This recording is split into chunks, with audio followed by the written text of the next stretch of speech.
before or right after, Trump was definitely, because if you read this article, there's no doubt. But if somebody, and I'll ask the press, if somebody would call up Sean Hannity, so, you know, how much time are we going to spend debating what Donald Trump did and didn't say? Who knows? Who cares? What Donald Trump says is not necessarily what Donald Trump does, so I'm not sure that we want to spend too much time on that. In terms of blaming Hillary for the mess in the Middle East, there's no doubt that Hillary played a major role, certainly in the chaos in Libya and in supporting the war in Iraq. Going forward, you know, it's really important that we have a different policy in the Middle East. And again, we call for a peace offensive, not only to end the flow of weapons. We are the major supplier of weapons which get into the hands of combatants on all sides of the issue, not only in the Middle East, but all around the world. So we have enormous potential to start that weapons embargo and to urge the Russians to also come on board. Russia, in fact, is also paying dearly for this, for the terrorism crisis. They cannot afford their military any more than we can afford our military. We need to start working together in a principled collaboration.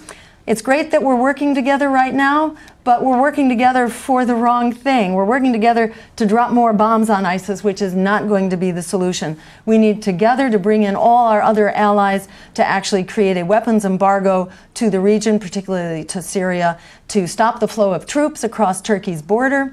And to stop the flow of funding by putting a freeze on the bank accounts. Hillary Clinton herself identified the Saudis as still the major funder of Sunni jihad enterprises in a leaked State Department email when she was Secretary of State. So we got this mess started. We know how to shut it down. The only one benefiting from this insane foreign policy is the weapons industry. It's time to get them out of the business of defining American foreign policy.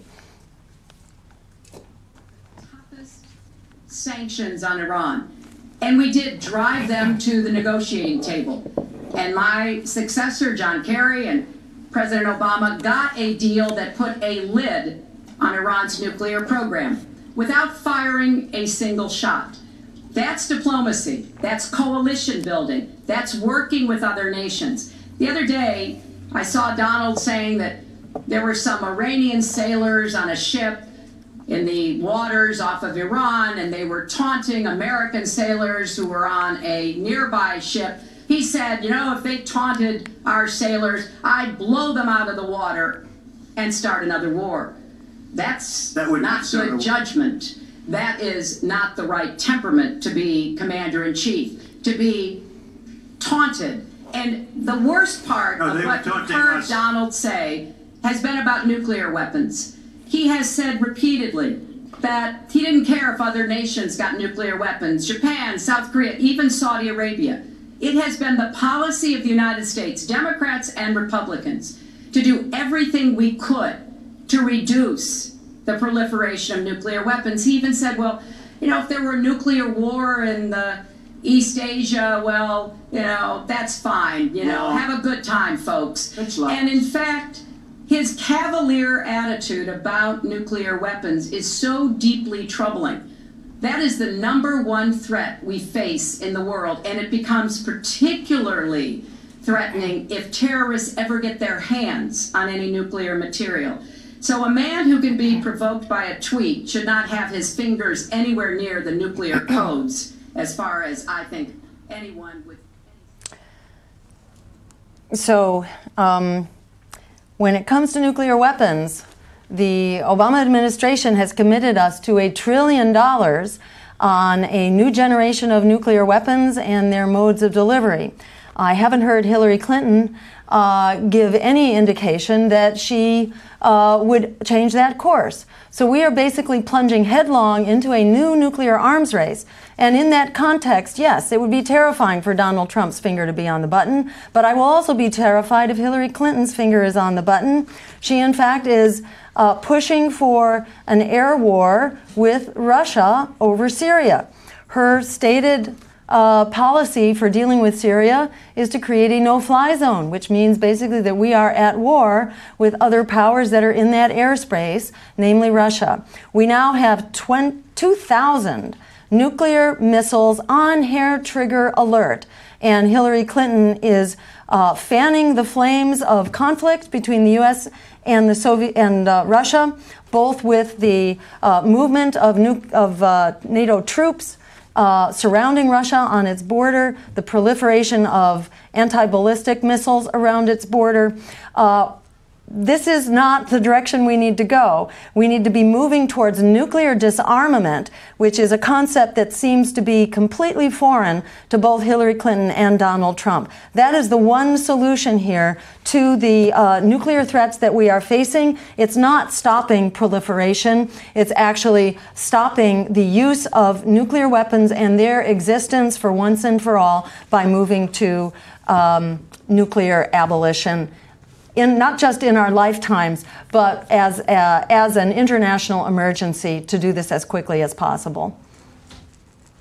The other night I was seeing B-52s. They're old enough that your father, your grandfather could be flying them. We are not keeping up with other countries. I would like everybody to end it, just get rid of it, but I would certainly not do first strike. I think that once the nuclear alternative happens, it's over. At the same time, we have to be prepared. I can't take anything off the table because you look at some of these countries, you look at North Korea, we're doing nothing there. China should solve that problem for us. China should go into North Korea. China is totally powerful as it relates to North Korea. And by the way, another one powerful is the worst deal I think I've ever seen negotiated that you started as the Iran deal. Iran is one of their biggest trading partners. Iran has power over North Korea. And when they made that horrible deal with Iran, they should have included the fact that they do something with respect to North Korea. And they should have done something with respect to Yemen and all these other places.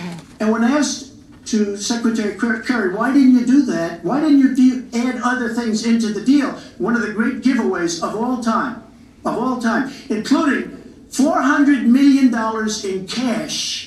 Nobody's ever seen that before. That turned out to be wrong. It was actually $1.7 billion in cash.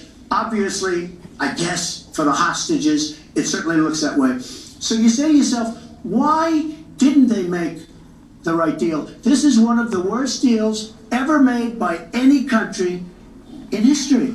The deal with Iran will lead to nuclear problems. All they have to do is sit back 10 years, and they don't have to do much, and they're going to end up getting nuclear. I met with Bibi Netanyahu the other day. Believe me, he is not a happy camper. All right, Mrs. Clinton, Secretary Clinton, you have 2 minutes. Let me start by saying words matter. Words matter when you run for president, and they really matter when you are president. And I want to reassure our allies in Japan and South Korea and elsewhere that we have mutual defense treaties and we will honor them. It is essential that America's word be good. And so I know that this campaign has caused some questioning and some worries on the part of many leaders across the globe. I've talked with a number of them, but I want to, on behalf of myself and I think on behalf of a majority of the American people, say that, our word is good. It's also important that we look at the entire global situation. There's no doubt that we have other problems with Iran, but personally I'd rather deal with the other problems having put that lid on their nuclear program than still to be facing that. And Donald never tells you what he would do. Would he have started a war? Would he have bombed Iran? If he's going to criticize a deal that has been very successful in giving us access to Iranian facilities that we never had before, then he should tell us what his alternative would be. But it's like his plan to defeat ISIS. He says it's a secret plan, but the only secret is that he has no plan. So we need to be more precise in how we talk about these issues. People around the world follow our presidential campaigns so closely, trying to get hints about what we will do. Can they rely on us? Are we going to lead the world?